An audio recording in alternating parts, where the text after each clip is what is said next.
السلام عليكم ورحمة الله وبركاته. النهاردة يا جماعة هنتكلم على مشكلة بتقابل معظم الناس اللي بتربي في البيوت، إن البط بينتش ريش بعضه.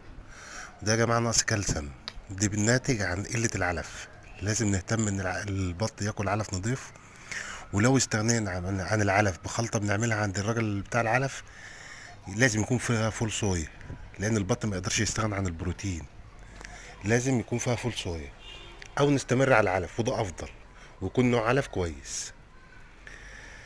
ولو البط بياكل ريش بعضه لازم نحط له صدف في الاكل، مقدار نص كوبايه كل يوم في العلف.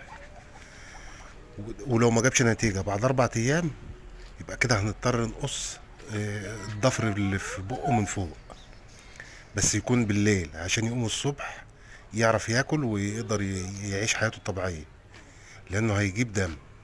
ما يجيب دم على الصبح يكون راق، ما ينفعش نعملها الصبح لانه مش هيعرف ياكل طول النهار.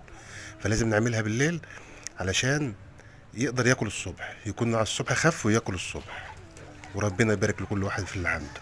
يا ريت تعملوا اشتراك في القناة عشان يوصلكم كل جديد.